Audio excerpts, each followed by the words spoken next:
Now that we've learned about series circuits and parallel circuits, we can look at what's known as combination or complex circuits. You might see it referred to either way. It's really just what it sounds like. What happens when you have a combination of things wired in series and things wired in parallel? There's really two things we're going to look at for these combination circuits. This thing called simplifying, that's more of a mathematical approach. Okay, how can we approach these combination circuits and simplify them down so we can maybe calculate things like resistances and total voltages, but also there's a way to analyze them a little more conceptually. So here's a big diagram showing a combination circuit. Okay, this is important to go over because in real life, pretty much nothing is simply wired in series and in parallel. For example, if you think of like all the outlets in your home, they're all wired in parallel because you can plug in just one thing and it gets connected to the electricity coming to your home. If your outlets, if everything in your home was wired in series, if it was one just giant chain, one thing after another thing after another thing, ooh, terrible drawing.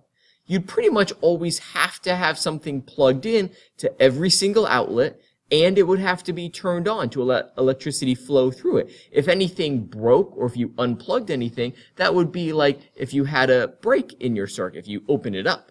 All right, and then electricity would stop flowing in and everything. So things are wired in parallel.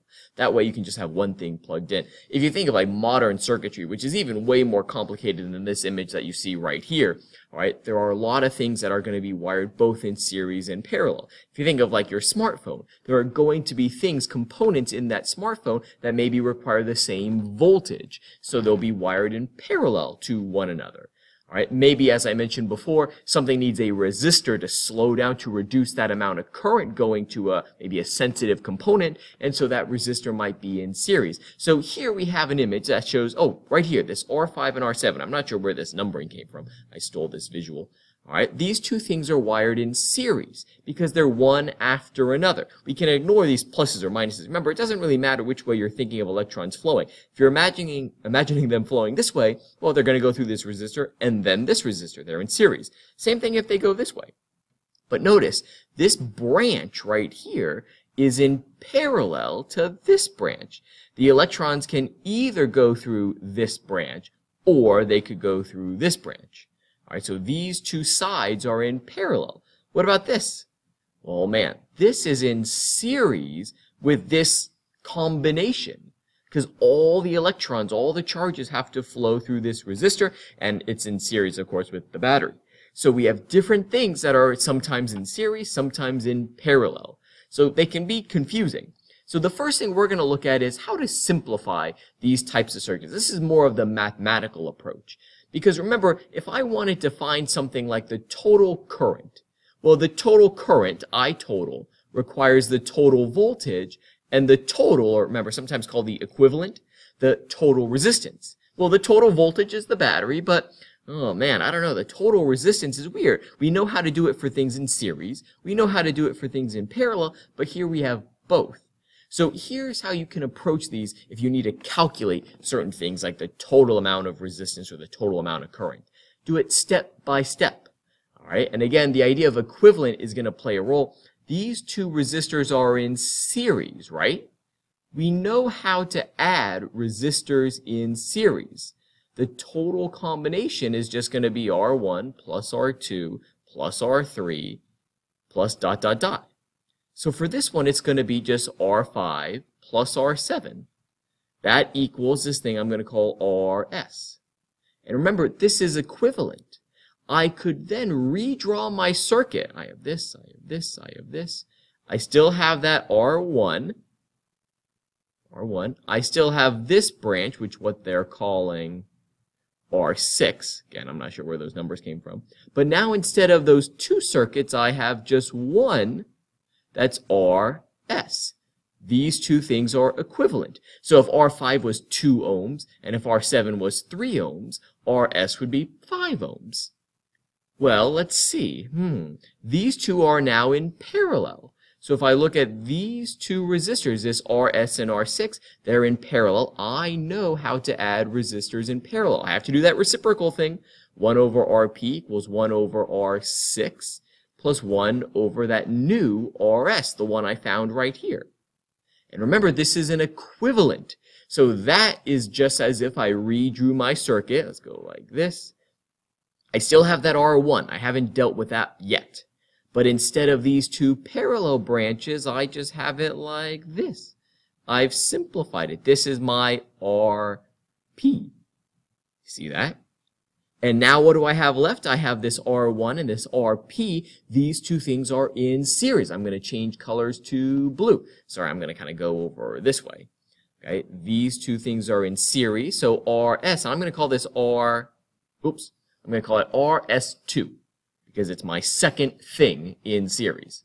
So RS2, that's equal to R1 plus RP, the same RP we found over here. Okay, and that means I could simplify this circuit to this.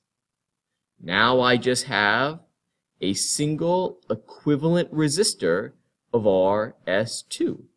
So if I knew the total voltage of the battery, I total would equal V total over, well, R total, which is RS2.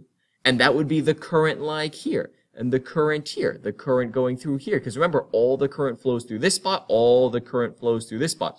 You should note, however, that this total current would not necessarily, and in fact it couldn't be, the current through here. Because then it's breaking up again. So you kind of, again, got to think about like you're zooming in, zooming out. But now if you know the total current, well, maybe you can figure out the voltage being eaten up by this V1. Because that would be I total times R1. All right, and then again, you could kind of move forward. If this one eats up a certain amount of voltage, there's some voltage left over, all right, and that voltage goes to these two branches, etc. So you can do a math approach. Notice, though, you pretty much always want to start with things in series. Start with things in series. That's my only additional hint I'd give you. Like if you started looking at, I'm going to go to yellow, like these two. If this was how you first started this problem, you're right that these two things are in parallel.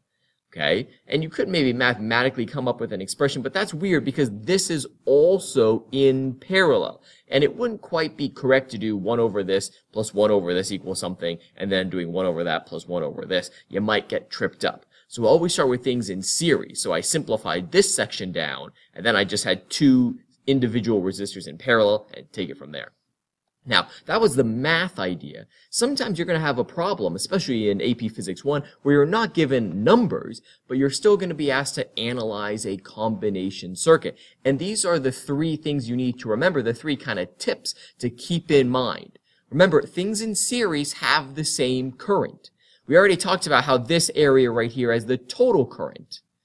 Okay, well, it goes straight from the battery to the resistor. So the current through this battery is the same as the current through R1. Current through battery must equal current through R1. Notice these two things are in series. So the current through 5 must equal the current through 7. That is not necessarily the total current. Because again, that current is splitting up, right? Some is going this way, some is going this way. All right, so remember that if things are in series, they have the same amount of current. Remember, though, also for parallel, that branches have the same voltage. I'm going to flip over to purple, okay? So branches have the same voltage. So I have this branch right here. It gets the same voltage as this branch. The voltage of 6 is equal to the voltage across 5 plus 7, okay? Now, I'm not saying that all three of these get the same voltage. Remember, think of my charges. Think of my electrons. If my electrons go through here, some voltage gets eaten up at this spot, and then, either some gets eaten up here, or some voltage gets eaten up at this spot, and some gets eaten up here and here. So if the total voltage was, let's say, 10 volts, again, I'm going to plug in numbers just to show you. Maybe this one eats up 3. That leaves 8 left. Maybe this is 4 and 4. If it took this path, if these resistors were the same. If it took this path, it would be 10 volts, 3 volts, and, there's 7 left. This one must eat up 7. Did I do some incorrect math? I did, silly me. Of course, if this one was 4, this other one would have to be 3 volts. Because if I started with 10, this one eats up 3, that leaves 7 behind. So either this one uses up the remaining 7, or this branch uses up the remaining 7. And then lastly, the idea of Ohm's law. If you can tell which one maybe has more current, if you had two identical resistors and you could prove, oh, this resistor, one of them has more current, it must have more voltage, right? Or maybe you use this expression. If you know the resistors are the same and one has more voltage, again comparing this R6 must have more voltage than either of these two, then you could maybe talk about things like current. Okay, one has more, one has less current going through it. So the last thing I have to show you, my final slide, is really just an example. Okay, here's a combination circuit. I have a battery here. I have two light bulbs that are in parallel, but also I have two light bulbs that are in series. And the question I have for you is, with these four identical light bulbs, meaning their resistances, we'll say, are identical. We'll assume they're obeying Ohm's law. Which light bulbs are the brightest? Maybe just one of them is the brightest, or maybe all four of them are equally bright. I recommend you hit pause and try it on your own. So what do you think? Which light bulb or which light bulbs must be the brightest? It turns out that the answer is C and D. Those two bulbs are going to be the brightest. Here's how you can think of it. Remember, brightness is power. So that's the first thing. And power equals I times V. But this equation can often be a little tough because, remember, sometimes things in series and things in parallel, they'll have the current staying the same in one of those two types, the voltage staying the same, and by Ohm's law, V equals IR, voltage and current can affect one another. So if you're trying to prove about brightness, it might be easier to use one of the other two equations, like I squared times R, or P equals V squared over R. Okay, because I said that they all have the same resistance. They're all the same light bulb. So R is going to be the same. So if I can prove which one of these light bulbs has more current, it must be brighter. Or similarly, if I could prove which one has more voltage, it must be brighter. I'm going to show you in terms of current, because I think that's a little easier. Okay, remember, here's the battery. The current is in series. It must go through light bulb D and light bulb C. Both of them are getting the total amount of current. Is A and B getting the total amount of current? No. The current has to be splitting. Okay, because I said the light bulbs were identical, it has to be 50-50. But even if it wasn't, even if I didn't know that A and B had the same amount of resistance, the current cannot be as much in A or B as it is in D and C. So D and C have more current. And well, look at this. If they have more current from this equation, they must have more power, because the only other thing in the equation is R, and all the light bulbs have the exact same R. I could also prove it with voltage, but again, it's kind of going back to the idea of current. If I know that C and D have more current, by Ohm's law, V equals IR, C and D must have more voltage as well. And again, right here, if there's more voltage for the same resistance, that's kind of a key idea for this problem. All right, if there's more voltage, you must have more power. So here's what I mean about it might have been tough using this equation. Okay, because sometimes you might come across something that has more current going through it because it's getting the full current, but maybe a chunk is getting more voltage. Okay, so but in this example, both ways would have gotten you the correct answer. I can show you this. I can try and prove it to you a little bit with my handy dandy Phet simulator. Okay, I tried to recreate the circuit right here, and notice there's more lines, there's more brightness, so to speak. That's how this simulator shows, with the two light bulbs right here. Okay, now I'm actually going to crank up the voltage. Pretty much the last thing I'm going to show you is, notice, I want to crank it up, not because I want the light bulbs brighter, but look at the current. Again, here we have a pretty large amount of current. These electrons, these charges are moving pretty quick. They are going noticeably faster than right here because the current splits up. Now, current isn't exactly the same thing as speed. They're showing you current as a representation of the speed of these little balls. That's not exactly true, but we can see there's more flowing going on here as here, and that's analogous to there's more current going on here as here. And that makes sense based on the explanation we gave. Okay, and again, if those electrons are splitting up, there's not going to be as much current here. This is true when we were doing parallel circuits, as there are in these spots over here. Okay, You're going to get practice with these types of questions and also similar ones that might say like, oh, you have this circuit, and then what happens if you remove this light bulb? So if all of a sudden you blocked out this light bulb A, what's going to happen? And then you might have to analyze like, oh, now it's a series circuit. What does that mean for total current? Does it go up or does it go down? Things like that. So we'll get some practice.